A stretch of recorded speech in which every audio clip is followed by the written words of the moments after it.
Tonight, Dr. Ed Mazza teaches on spiritual warfare. Tonight, Brett Atterbury is joining us to discuss how the political class is deceiving America about abortion. Caught on tape, a deceptive campaign strategy to win the election. Plus, Elon Musk just shook the woke out of Twitter. It's Monday, October 31st. You're watching The Frontline with Joe and Joe.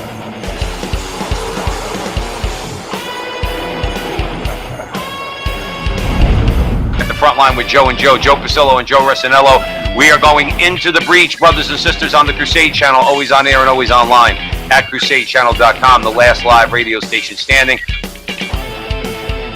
Once again, let us go into the breach. Yeah, Joe, this is going to be a good conversation. We're going to talk about a couple different things.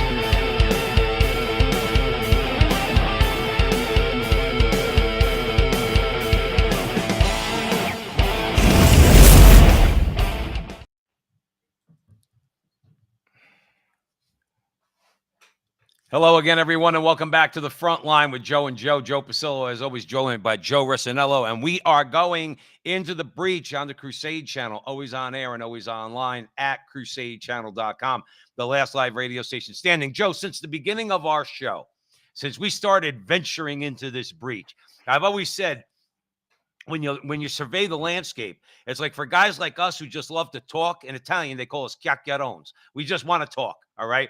But they serve up ribeyes to us, Joe. Tonight's a ribeye night, okay? Tonight really is like big, fatty ribeye, huge-ass baked potato, and a nice $300 bottle of Cabernet, okay?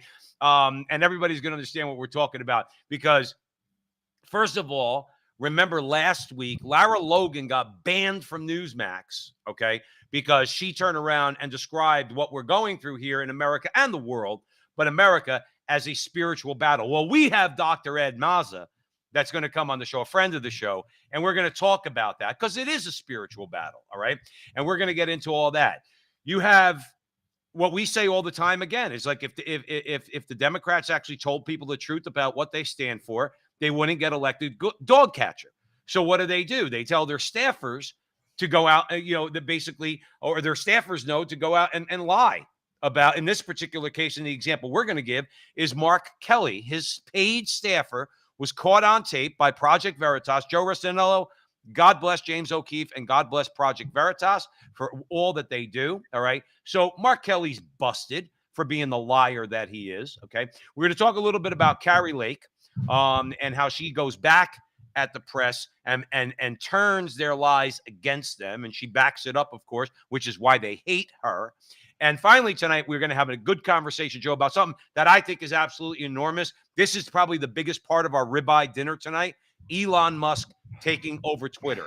Now, I happen to be a little excited about that. I know many people are, but my excitement, my feeling of enthusiasm about this is what I want to talk to you about, and the reasons why I'm so enthusiastic about what is essentially the little brother of the social media world. Because remember, they don't have the market cap of Facebook, they don't have the market cap of Google. Okay, he's buying them for $54 billion, so they're kind of almost like the smaller company.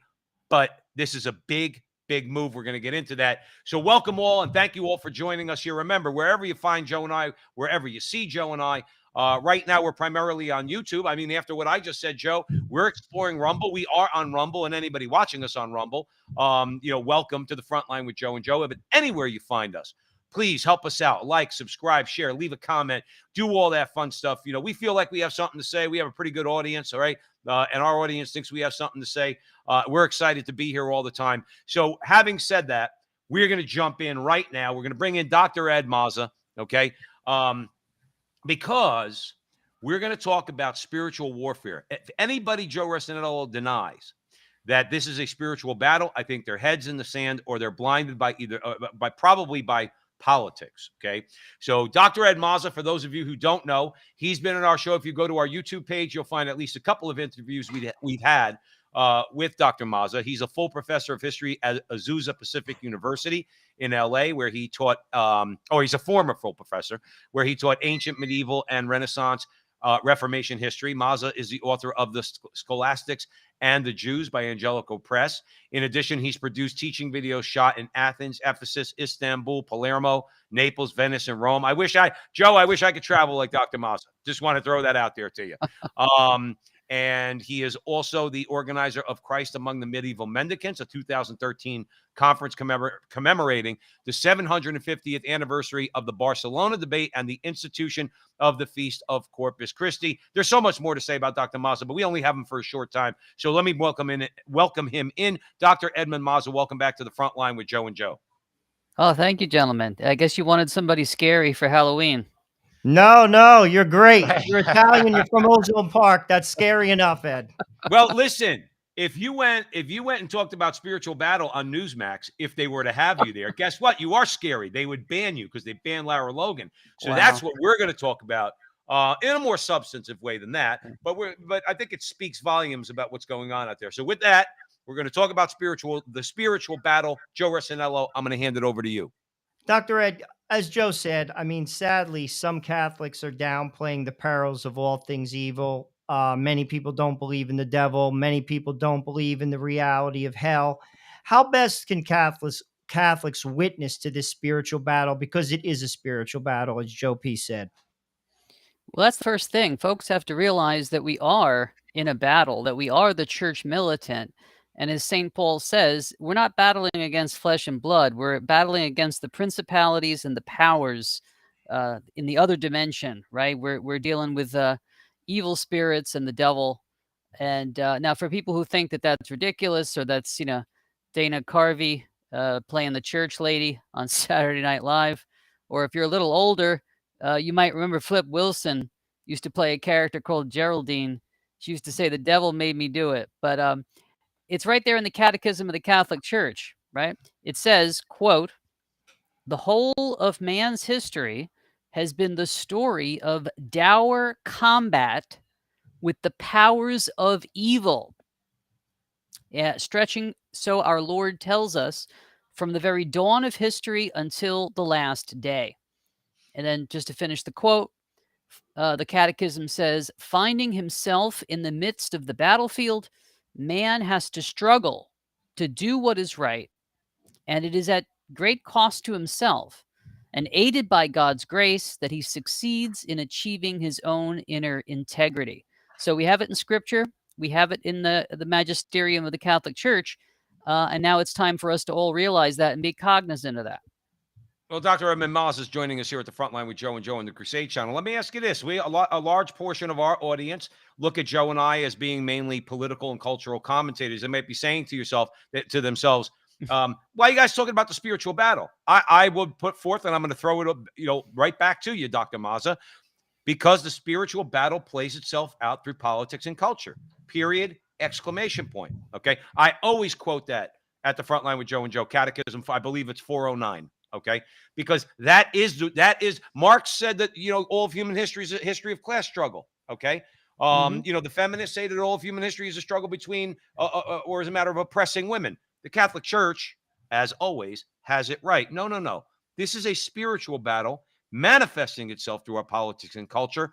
Tell me if I'm off, Dr. Mazza. No, like you said, Marx agreed that we're involved in a battle. I mean, obviously, he's on the wrong side of that. And you guys are probably conversant with the 19th century philosopher Friedrich Nietzsche, who was a bit of an antichrist figure. He's famous for the quote, "God is dead." Let me give you a quote from him. "The two opposing values have fought a terrible battle for thousands of years on earth.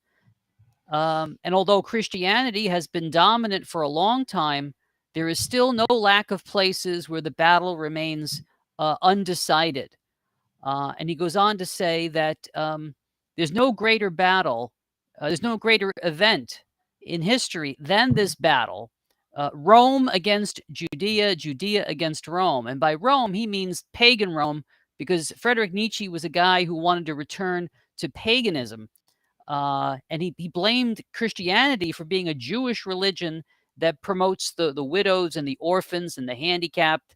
And he was like, a lot of the Nazis were into his ideology because he talked about the Superman, and that's total paganism and the occult and all this stuff that we got going on today that we're trying to deal with. But I'm very happy you guys have me on, because I'd like to let the folks know I'm offering an online course this fall. A week from tomorrow, we start our second class, and it's on spiritual warfare, good versus evil. It's a 12-week course. And for those who missed the first class, if you email me at edmundmaza at gmail.com, I'll send you the first class for free. You can watch the video.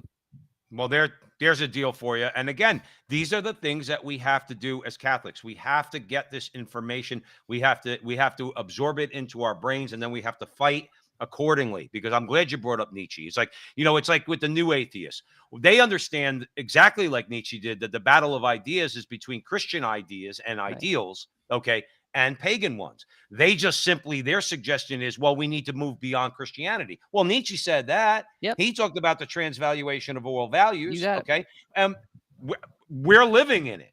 If you, like Joe Rossinello here at the show says all the time, Dr. Mazza, how's that going for you? You want the answer? Go look out the window. Let me throw it over to Joe, Doc.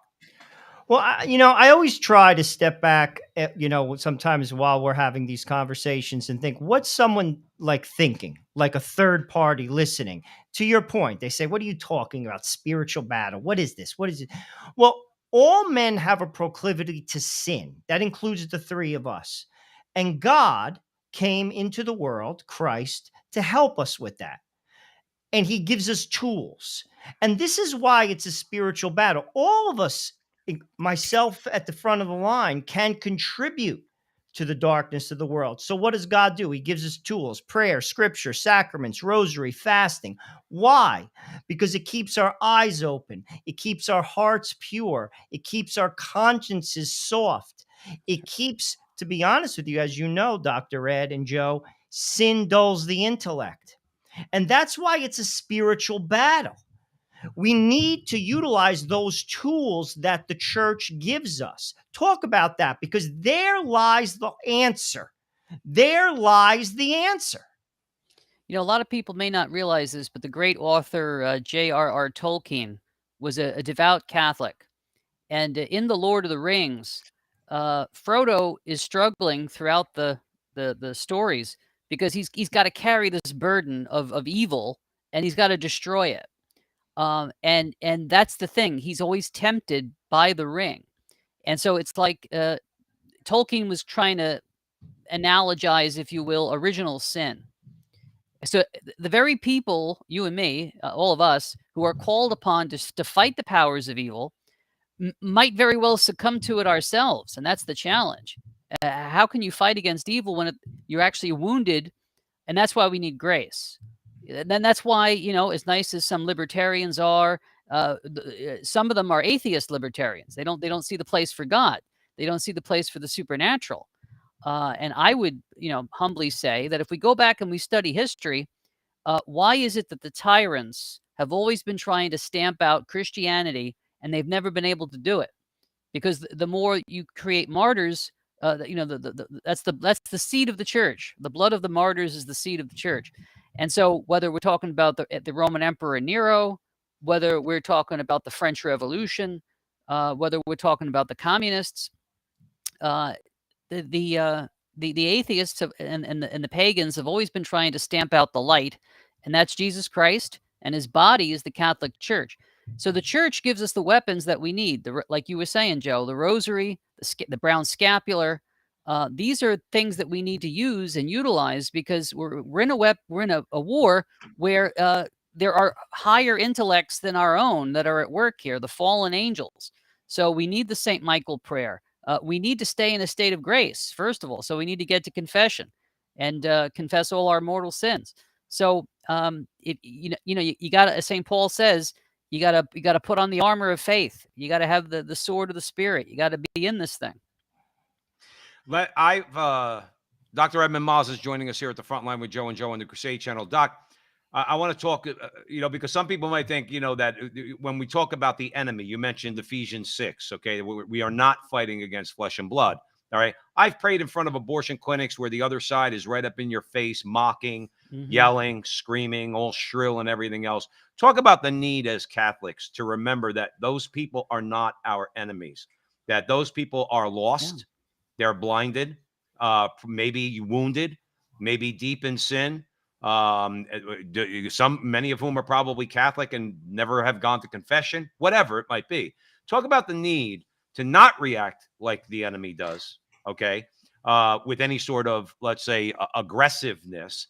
And remember that we need to pray for these people and pray for their conversion, that we're not wrestling against them. Maybe the organization Planned Parenthood we are, okay, but the individual people many times are just wounded, hurt people, and they lash out. Talk about the need to remember that as Catholic, that's our MO. We pray for our enemies because the guy who rose from the dead told us to.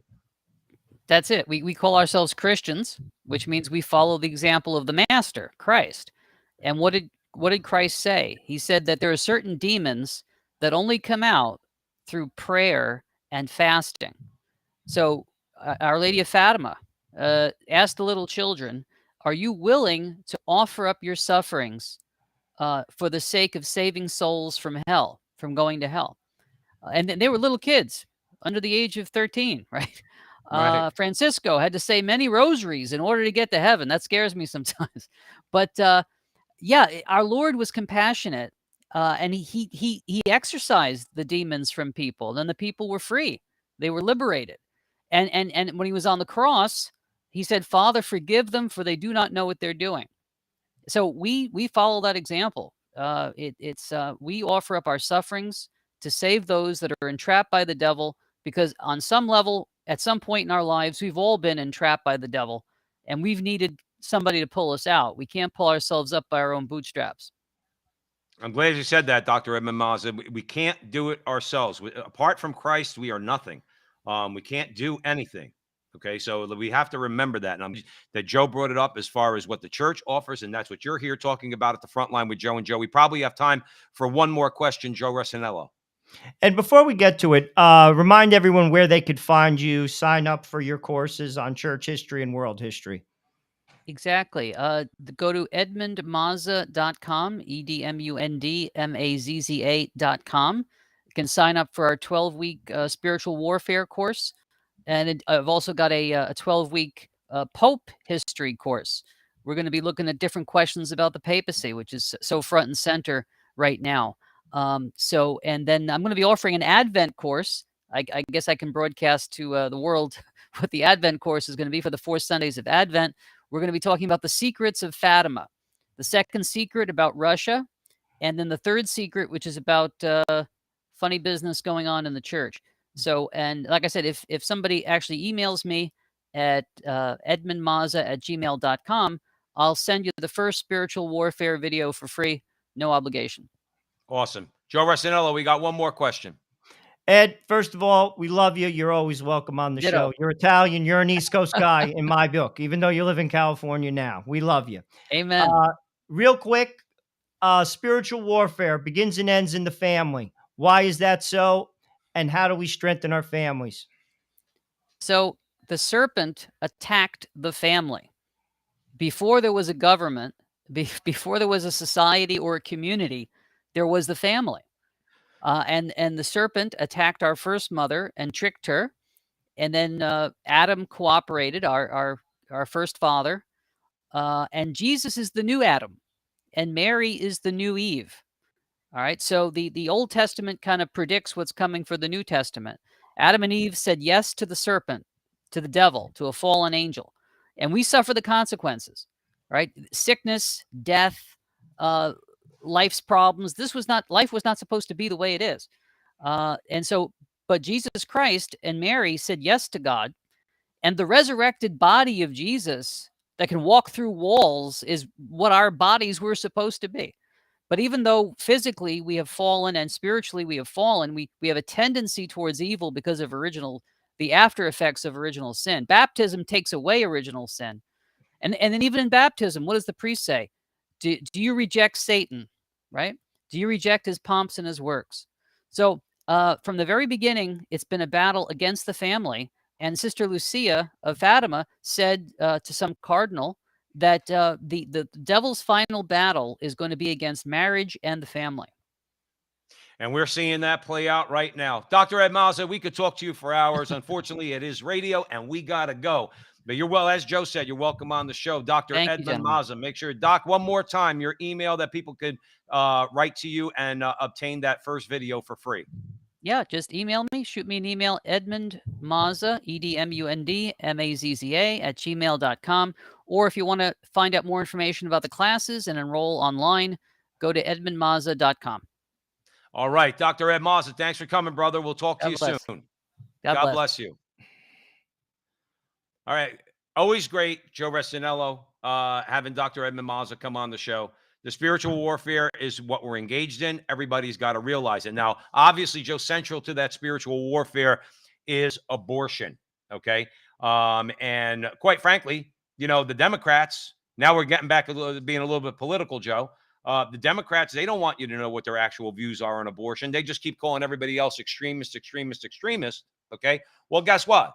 They're rather extreme themselves. Now, guys like us know that. Our audience out there at the Crusade Channel knows that. Brett Atterbury knows that. Okay. And we're going to bring him on. Brett Atterbury is a pro-life advocate who currently serves as president of Heroic Media. And that is an organization that specializes in pro-life ads. His work fighting the abortion industry began many years ago when he experienced a profound midlife conversion that led him to Rachel's Vineyard Retreat in search of healing for the role he played in an abortion. After this experience, he left his job in consumer marketing, consumer product marketing, and dedicated himself entirely to toppling the abortion industry. In addition to his role at Heroic Media, he founded Americans for Shutting Down Abortion, serves as a chairman for the National Prayer Luncheon for Life, and is the executive editor of Pro-Life Magazine. Now, we have a clip, okay, that we want to play because this is a paid staffer from the Mark Kelly campaign, stone cold busted,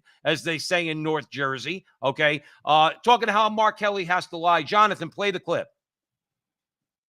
Say they're like pro-life, okay? And they like ask me if Mark Kelly is pro-life.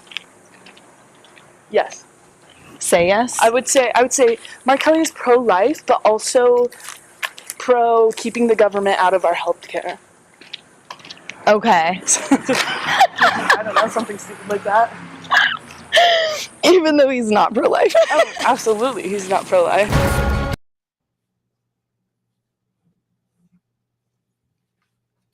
That's sad.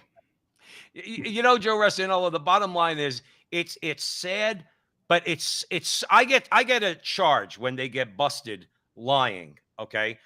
Because they have to lie. Nobody knows that better than Brett Atterbury. Brett, welcome back to the front line with Joe and Joe, brother. Joe and Joe, how are you guys? Good to see you. We're doing all right. We're doing all right. We got an election in about a week. And for all you Crusaders out there and anybody following us on social media, remember, election night coverage on the Crusade Channel. I'm going to have about 4 different devices going on in my house. One of them is going to be on the Crusade Channel from Mike Church's coverage down there. But Brett, let's talk about it a little bit. I think that video by James O'Keefe, all right, that was a Project Veritas video. I think it says it all. How is the political class currently deceiving America about the abortion question? How would you let our audience know about that? Well, I tell you, the lady there said it. She used that word healthcare. And I believe, as we spoke about last time, the entire left, the abortion industry, has done, just, you have to give credit where credit is due. They've done a great job over the past decades of basically equating the word abortion with healthcare. And that's really tough for all of us, because the fact is, if you go out and you talk with young women about it, they believe, for the most part, American women do believe that abortion equals healthcare. So here I am as a marketer, and you got to deal with that. You have to find out how to roll with that, how to counteract it. But in politics, it's a bit different, because they just use that as kind of the way they talk about, oh, healthcare. Of course, healthcare is human rights, right? Everybody has a human right to healthcare, don't they? And then you go, well, all you have to do is like, oh, if abortion equals healthcare, human rights equals healthcare. oh, I see, abortion equals human rights, right? So they do that kind of wordplay and trickery, and it's really tough to get around because unless you're educated about this issue, you just tend to kind of eat that up and go, oh yeah, that seems to make sense. So we really have our work cut out for us in politics because they've done a very good job at equating abortion equals healthcare.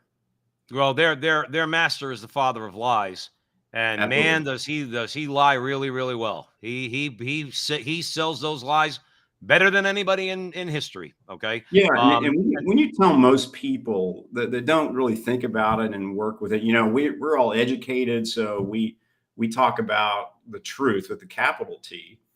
But when most people hear the word rights and freedoms, they can't distinguish between freedoms and license, right? So when it comes to abortion or any other kind of thing that is just an egregious affront against another human being, it's not a freedom, Joe and Joe, if I just walk over and out of the blue, just smack you in the face, right? That's not a freedom. That's taking license, right? And it's so interesting that if I give an example like that, almost anybody would say, well, of course. But if I start talking about abortion, they go, oh, wait a second. No, that's a freedom I should have. We're like, well, hold on a second, because clearly that hurts. It leads to the death of another human being. That's not a freedom. When you talk about truth with a capital T, freedom can never be used to do wrong against another individual. Yet people get confused about that and they don't realize they're not, in the case of abortion, they're not talking about freedom, they're talking about license. Well, I think that's why what we're doing here, what many are doing, Mike Church at the Crusade Channel, what you're doing, that's why we just have to keep making our voices heard so that people hear the truth of these things, an authentic definition of freedom, let's say, and all of the things that will help to turn this culture around. Joe Resinello, where do you want to go? Brett, we talk to a lot of people, and to be honest, I think your message is very unique because you come at it from a businessman's perspective as a marketer. Mm. How do we take that language and basically communicate it to win the culture? Because as you said, they have done a fantastic job. They simply Yeah. have. But we have an advantage. We have the truth. Mhm. Science backs us, and so does our religion. And there are many people, and many people who aren't Catholic, they're just people of goodwill that Mhm. I think if we market the message correctly, um, we win the day. How do Yeah. we do that? Yeah, I don't have the exact answer yet, Joe, but I'm working on it. But here's some things that I know. Here's some things that I know. I was talking with some folks the other day, and Joe, to your point about even people that aren't necessarily religious are people of goodwill. So I'll say, for example, it's a great thing that take young girls, for example, they're taught that they can't just do things against their friends that aren't fair to their friends. They can't hurt their friends. They should be nice to their friends. So they already have from a very young age kind of this moral understanding. Oh, if I can't do terrible things against my neighbor, we that's a good thing for us because at our core, that's when, so now you take a woman, she gets older, she's now in her childbearing years, and let's say she faces an unexpected pregnancy. She knows. I mean, this stuff about, oh, women think it's a clump of tissues and all that, that may have been so back in the 70s and 80s, but I'll tell you right now, almost all women who get an abortion, they know that's a baby growing inside their wombs, right? It's just that they're so afraid, and they know that option is out there, abortion, and so many times they turn to that because they just can't see like how they can work their way out of this terrible situation that they're in. But again, back to the fact that still they know in their hearts that it's wrong. They do know it, that it's morally wrong. And we can work with that. I think it's just a question of starting to work on the language. So start to use things like authentic choice. And I don't know exactly how to frame this, but like the situation I was talking about when they're young girls, you know, that's a win-lose situation, right? I win, supposedly, I make you lose by doing something bad against you that I benefit from. Well, I think women in their hearts, they know that abortion is a win-lose situation. Clearly, the baby growing inside the womb loses, right? And nobody wants to advance their lives. Nobody seeks to pursue happiness or greatness through win-lose arrangements. We all know that we would like all of us to win. We would all like to gather together and I win, Joe, you win, Joe, you win. We all win as we're going for something. And I think that's kind of already in women's hearts. So if we can find a way to start to talk about authentic choice in healthcare, women's healthcare, where you don't have to make a win-lose kind of decision, you can make a win-win decision. And if we can start to frame it that way around women's empowerment, around authentic choice, I think we have a good chance to take back the culture. But again, this is branding, as I talked about when I was with y'all last time. This takes time. You know, it takes a lot of savvy marketing, a lot of savvy messaging, but it takes time because we have to realize that the abortion industry and Planned Parenthood leading the abortion industry has really just neurologically patterned young women to believe that abortion is healthcare and that is an authentic choice. So we have to work to take that back, but it's going to take time. Well, I think one of the encouraging things that I see Brett Atterbury joining us here at the Frontline with Joe and Joe on the Crusade channel, you know, people try to downplay, and we're going to be talking about it after you leave us tonight, Brett, about Elon Musk taking over Twitter.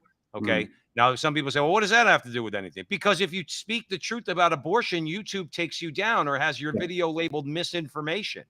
If you speak the truth about abortion, then Facebook does the same thing. Okay. Twitter did.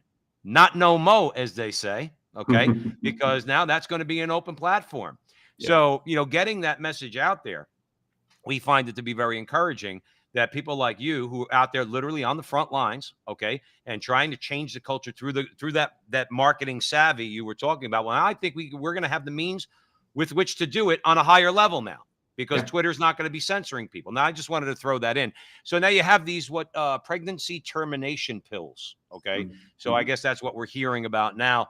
How's that going to have an impact on the abortion industry? How's this going to work with states that, let's say, either have a very restrictive abortion laws or outright ban abortion? Yeah, this is a tough one.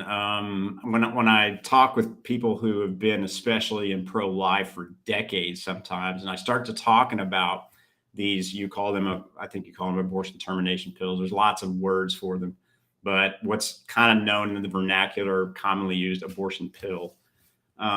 This is a tough one because from a product perspective, if I just look at it as a marketer from a product perspective, what's happening here and has been happening for a while is Planned Parenthood and the abortion industry are basically pulling the rug out from under us in terms of what's happening with laws and legislation. So what do I mean by that? Well, for decades, the game was in pro-life, hey, if we can get Roe versus Wade overturned, we're going to win, right? We're going to win this war. Why? Well, because if you think about it, and a lot of people assume this, and I'll put the state question aside for a second, but a lot of people assumed if Roe versus Wade made abortion legal everywhere, then won't overturning Roe versus Wade make it illegal everywhere? Now, that's not the case. But here's the problem. So when you come to laws and you say, well, abortion is illegal, you can't do it, it comes down to the question of enforcement and the ability to police the laws, right? Which would be the same in any issue. When you're talking about abortion procedures that take place in a geographic location, so inside of an abortion facility on a certain day at a certain time done by a certain person, an abortionist, that's pretty easy to police, right? However, what's happened now with the abortion pill is you've removed all of that, right? So now all a woman needs in order to have an abortion is she just needs to go online, have a telehealth visit, and more and more, she's not even going to need a telehealth visit. She'll just be able to order abortion pills that show up at her house, and she has in the privacy of her own home an abortion, which is called by many names, a medication abortion, a do-it-yourself abortion, and there's a couple other names for it. So here we have all of a sudden, how do you police that? Because we all know, and we've all heard about the failures of the war on drugs, right? It is extremely hard to police a pill or any kind of drug that's in high demand and where there's money involved, right? And so this is going to be very tough. And I have people say to me, well, you know, in my state, for example, in Texas, there'll be laws where you can't ship abortion pills. And my retort to that is like, when there's demand and money involved, it finds a way, especially when it's a pharmaceutical. We already know that. I'll go back to the example of the war on drugs. So while it's true that maybe Planned Parenthood won't ship you, you know, in a box with the Planned Parenthood label on it, right? That'd be a little bit too obvious. But there are other means by which they can kind of go around the system and find a way to get it into a box, and maybe it's called something else. Who knows? Those people have no problem with being deceptive and lying, right? So they'll Right. call it something else. They'll ship it in some other kind of package. Or let's say a state like California, which will probably be distributing abortion pills out of vending machines.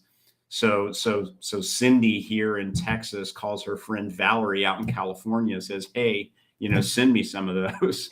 And she stuffs them inside of a little book or a little teddy bear or something like that. And there you go, right? So Right. this is going to be extremely hard to police. And as more and more young women find out about this option, obviously the use of it's going to become more prevalent.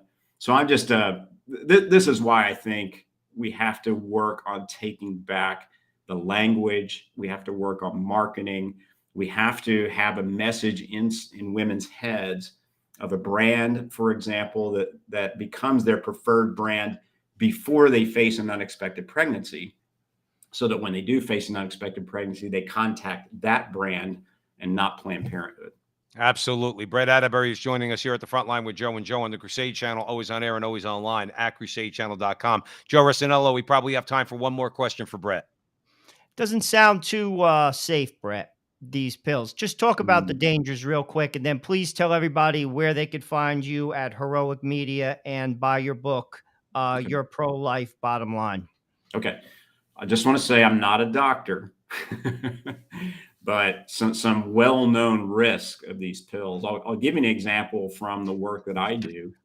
So it's relatively safe. I'm going to be very careful with that language. What maybe better said is a woman should only take the abortion pill up to about 11, maybe 12 weeks of her pregnancy. Okay. What happens though is a lot of times a woman will be thinking about, oh, my last period was at this date, therefore I'm this far along. And we know from our work with pregnancy centers is many times a woman will come in. Of course, the staff will ask her, like, when was your last period? She'll say this date. They'll go, oh, well, you're 7 weeks. And then they get her on the table and they do an ultrasound and they'll find out like she's 15 to 20 weeks, right? So it's not super accurate in terms of what women self-report in terms of how far along they are. Now, if a woman takes an abortion pill and let's say she's 18 weeks pregnant, she's in trouble, right? She's going to end up at the ER. And there's already some evidence that this is happening more often, that women are coming into the ER. The challenge you have is, will the people in the hospital in the emergency room report exactly what happened? Or will they say, oh, this was some kind of miscarriage? And I think unfortunately, we don't have a lot of medical providers who are on our side in this issue.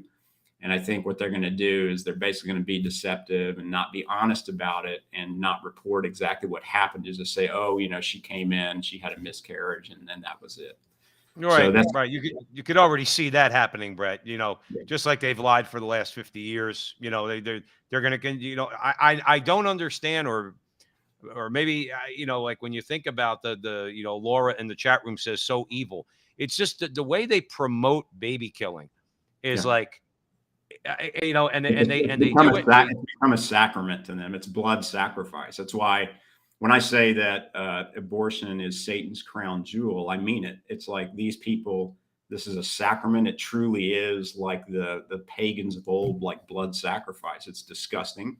It's incredibly evil. And we really have our work cut out for us because they are not going to give up on this. This is a big deal to them. That's right. Brett, where can people buy your book? Your book is Your Pro-Life Bottom Line. All right. Your organization is Heroic Media. Tell our audience where they can find out more about you and perhaps buy your book. So they can find it at my website at brettatterbury.com. That's BRETTATTEBERY.com. Or you can just look for Your Pro-Life Bottom Line on Amazon.com. All right, awesome. Brett, you're a friend of the show. We love having you on and mixing it up, and I'm sure we'll be speaking soon, my friend. Awesome. Thank you, Joe and Joe. Appreciate it. You Be got it, well. Brett. So yeah, Joe, I mean, that's the thing. I mean, obviously, we always talk about the need for patience. Okay. We have to be patient. When we're fighting this spiritual battle. We have to and we have to do things right. And Brett's doing that. It's a slow slog. Remember, Roe versus Wade was the law of the land for 50 years, just about 50 years. That's a long time. That's a lifetime. That's our lifetimes, essentially. So we really gotta, we have to support the organizations like Brett's that are out there. All the social media guys, all the radio broadcasters, all the podcasters, Mike Church on the Crusade channel, all of us, just to keep getting the message out there, and then pray and keep speaking the truth. Pray and keep speaking the truth. That's, I think, the best way to go about it, and do whatever we can. Now, speaking of the truth and the media, okay, and we're going to talk about how the Joe Resinello, the media really needs to have its comeuppance, hopefully soon, okay? But in the meantime, it's good that people are pointing out not just the mainstream media, but also social media, the way they try to call people liars. They lie about people while they themselves are lying. Carrie Lake had a very good response, and I think you wanted to talk about it because she loves, and this is what I love about her, and I'm proud that I'm going to cast my vote for her, Joe. I really am. I'm not usually very proud of my vote. I'm going to be proud of my vote for Carrie Lake on election night for governor of Arizona. But this is one of the reasons why, and I'm going to hand it over to you. Well, last week, there was a break-in into Lake's headquarters. Well, no. It was a break-in into her rival's headquarters. Forgive me, Katie Hobbs. And basically, they're insinuating that, it plays into the domestic terrorist narrative. The person who did this has been arrested. Also, there has been no political motive tied to the crime. Katie Hobbs said this: her staff has faced hundreds of death threats and threats of violence over the course of the campaign. She's accused Lake and her allies of spreading dangerous misinformation and inciting threats against everyone they see fit. Ultimately, the name of the game is to play into the January 6th narrative. They're trying to basically paint the GOP as domestic terrorists. You're seeing that with Nancy Pelosi's husband. When he was attacked, they initially kind of insinuated that this was somehow a domestic terrorist. Joe, Meathead wants him indicted. Meathead, who we've talked about on this show before at the Frontline with Joe, he says, I want him indicted. Are you, Joe, this is where the Newark in me comes out. I want to say to Meathead, are you smoking crack, sir? Are you hitting the pipe? Because you're delusional if you think you're going to convince people. But go ahead, Joe. I cut you off. But my message to people is this: they want violence, so don't do it. They want you to react, so Sure. don't do it. Because if they do, it gives them an excuse to exert power. That is the name of the game.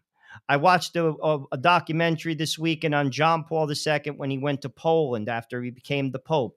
The Polish communists wanted violence so they could squash it. They didn't get it. So Right. my message is this: don't be violent. My message is this: they're hanging themselves because their policies stink. That is why they're about to lose both the House and the Senate. Yeah. So there should be no violence. Never. It's never the answer. And that is the narrative that they're continually going to try to push. And I'll even go so far as to say, and God forgive me if I'm wrong, they are instigating violence. If you listen to MSNBC, that is pure, unadulterated hatred. Pure, unadulterated hatred. We should never resort to violence. It's never the answer, and it will always work against you. Let their policies speak for themselves. Their ideas are horrible, and ultimately they will hang themselves. Well, I hope so, Joe. But tell me if you agree with this. I don't want to spend too much time on this because I want to talk about Elon Musk and Twitter. By claiming that Donald Trump and those who voted for Donald Trump, okay, are the ones that are inciting violence. What does that tell their supporters? What now, to me, what that says, remember, the media, they have the platform. It's a very powerful platform. It If is. they're out there saying that MAGA Republicans, let's call them MAGA Republicans are inciting violence. Well, what does that say to the unhinged Antifa member or Black Lives Matter, even if they still exist, or any of the radicals? To me, that is an incitement to violence, because what they're doing by lying about MAGA Republicans is telling those people who truly have shown themselves to be violent, namely Antifa and others who burned down cities back in 2020, okay?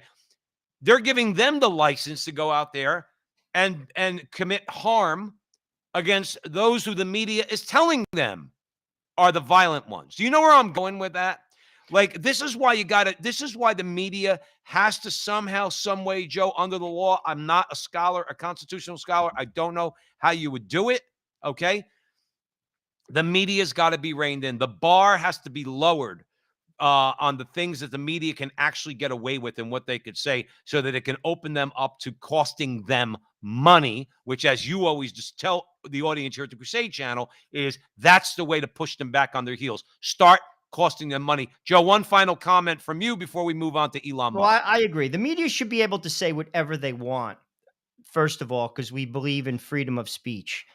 But to your point, there's a lawsuit, there's a case out there, Sullivan versus New York Times. It basically establishes the line of liability that you could say about a public figure, about a politician, and whether or not you can sue them. You could look that up. I'm just breaking it down in just layman's terms. That has to change, that precedent, whereby if you make a claim, you call someone a name, you state something, and it is false. To your point, you could sue them civilly, and that requires a financial penalty. That will correct. That's self-correcting. Our media. That is how you rein in the media. You're free to say whatever you want. However, if you make a claim that is false and you know it to be false for political gain or power, I can sue you civilly, and I will, and it's going to cost you. That fixes the problem. There's the case, Sullivan, New York Times. That precedent has to change. Let me ask you this, Joe. I don't want to be a Debbie Downer, okay? I'm looking forward to a Republican, hopefully, wave next Tuesday, okay? I want the meaningful Republicans, substantial, substantive Republicans like J.D. Vance and others like him, to be in the Senate, to be in the House, take the majorities in the House and the Senate. But Joe, if these Republicans don't do anything about what you just talked about, then shame on them. Shame on them. In other words, to be able to call the media to the carpet and say, you can't just say what you want about people, whether it be through lawsuits out there that will challenge New York Times versus Sullivan, whether it's repealing Section 230 protections that they have, whether it's a private individual who actually cares about free speech, who we're about to talk about, taking over or creating their own social media company or taking one over. If the Republicans don't do something, Joe, then sometimes I feel like, they give us what we want sometimes. We got judges from Trump. I felt good about that. But when it comes to some of these real fights, okay, you got to give us more, man. You know what's going on in the culture. You know what's going on in the politics. You have to give us more. And reining in the media by taking away Section 230 protection or whatever the case might be is something these Republicans are going to need to do. Now, along those lines, Joe Resinello, I'll let you make your comment, Joe. I want to play a clip. I happen to think it's hysterical because Elon Musk has taken over Twitter. The company is now a private entity, okay? And the first thing he did, he cleaned house. Jonathan Ross, I think we have a clip. I do think we've failed in a couple of ways, and I want to admit that. Failure comes with a big penalty. You're fired. Why don't we, off.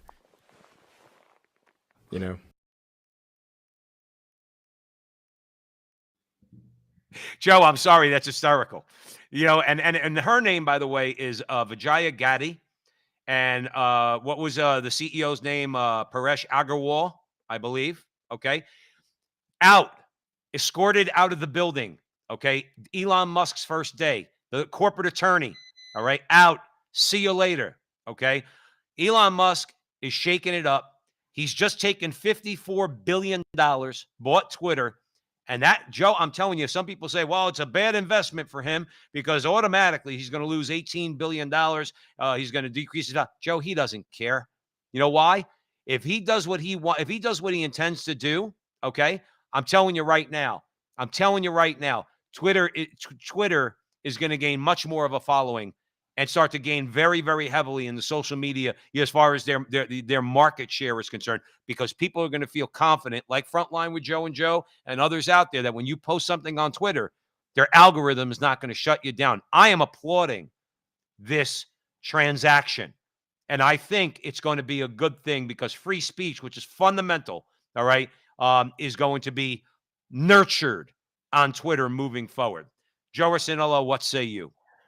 Well, I have a number of things to say. First and foremost, it's a step in the right direction. Musk is a self-described free speech abolitionist. That's his words, not mine. It is a step in the right direction, unquestionably. Free speech absolutist, I think he said. Absolutist. My bad. I'm sorry. With that said, though, he has some hurdles, and I'm going to note a number of them.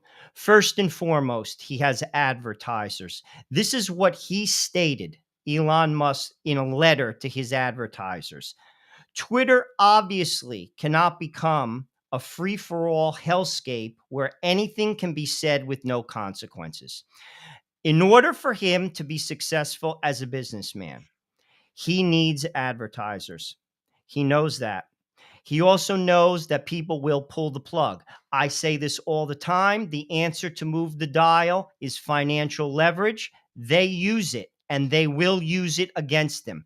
I've also read on Twitter from him that said that he is going to establish a council of people of all different views who will monitor what goes in Twitter and what does not.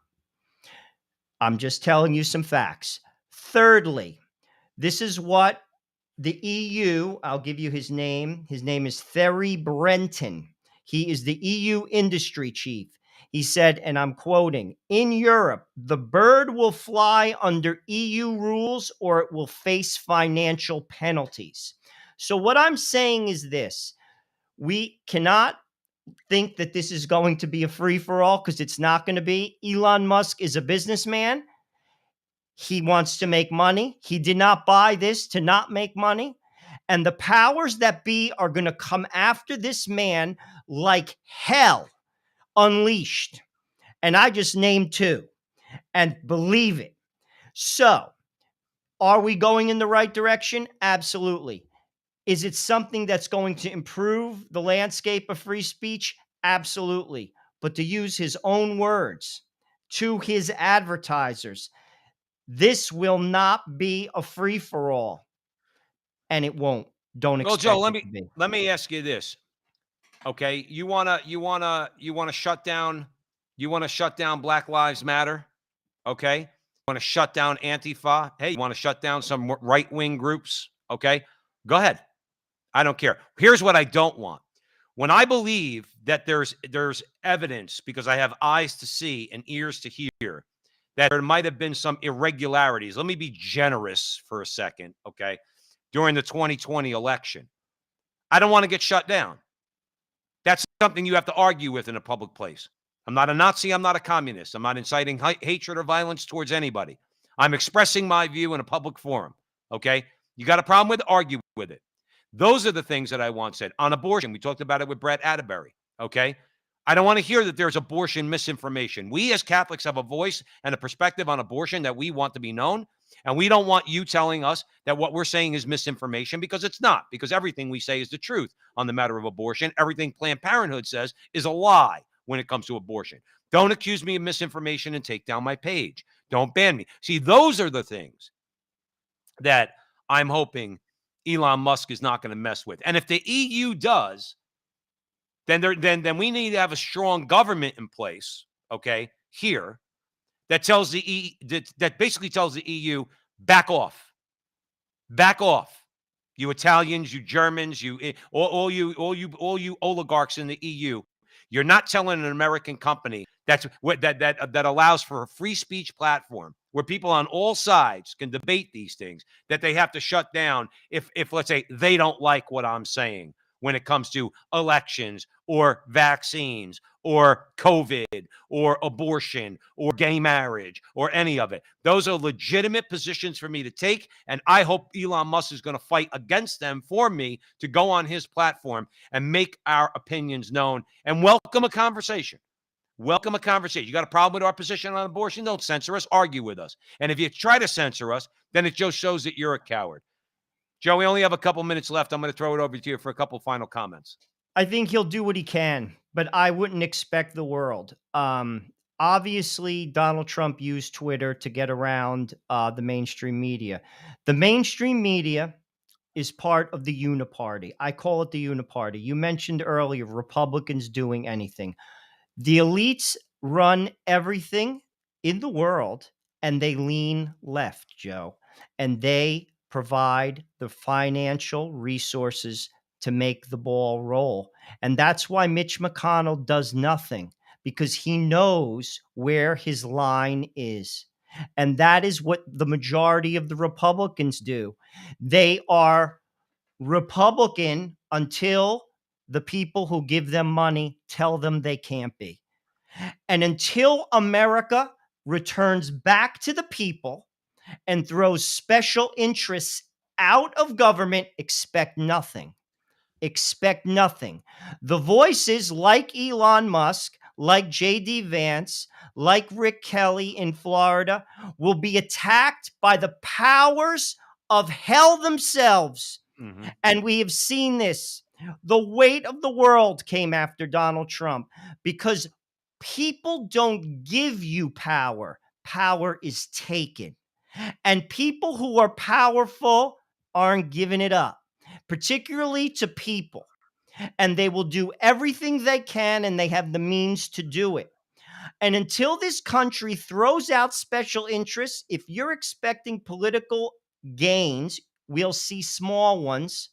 Answers to the big questions are not going to be resolved because the powers that be that fund everything, and we covered this when we did the BlackRock story, they cover both liberal and conservative media. They own it all, will not permit the Republicans to do anything. Well, one good step, Joe. And that it's a step in the direction. I'm not a Debbie Downer, but I am a realist. And he is not buying this company. He's buying it, I believe, because he believes in free speech, but he wants to make money. And if he wants to make money, believe me, they're going to put a leash on him to a degree. Well, Joe, let's see what happens. You make a great point. You said Rick Kelly. I think you meant Rick Scott. Scott, okay, my bad. I'm sorry. And one thing I would tell you is this, and we'll leave the audience at the Crusade Channel with this. Next week, and I'll say it again, I applaud Mitch McConnell for standing behind Trump judges, for rallying the Republicans to vote for those judges, that the Republicans did not back down in the face of the shrill voices from the left. Mitch McConnell's got to go. I want the Republicans to take the Senate, Blake Masters, J.D. Vance, okay, and others. Take the Senate, and the first order of business, have a vote on the Senate Majority Leader. Mitch McConnell's got to go. And I would prefer Rick Scott. At least at this point, I would prefer Rick Scott. Oh, without a doubt. Mitch McConnell's got to go. He can't pull the strings anymore. I think we'll have a lot more teeth. Joe Rossinello, I think this is a phenomenal show. Great guests. Dr. Edmund Mazza, Brett Atterbury. Great topics on the Crusade Channel, always on air and always online at crusadechannel.com, the last live radio station standing. Please, I encourage you all, next week is Election Day. Go on crusadechannel.com and avail yourself of Election Day coverage. Mike Church, Rick Barrett, the whole lineup there. Okay, they're going to be covering it. I have many devices in my home, and I know at least one of them is going to be on the Crusade Channel. Same with Joe Rossinello. So we want to thank you all for joining us for this very important conversation. Remember, wherever you see Joe and I on social media, like, subscribe, share, do all that fun stuff, particularly on Rumble. We're trying to build up our Rumble audience. Find us on Rumble and like us, okay? But wherever you are, help us out. And remember, until the next time, that our conversation is your conversation, and that conversation is going on everywhere. We'll talk to you soon. Securing your data privacy is more important than ever. Start your free privacy scan and see how much of your data is being sold on the internet. Offering data breach monitoring, bulk data removal, and agency protection, DataSeal.io is the best and most affordable way to secure your data from ending up in the wrong hands. Remove your data today from the internet with DataSeal.io. That's DataSeal.io.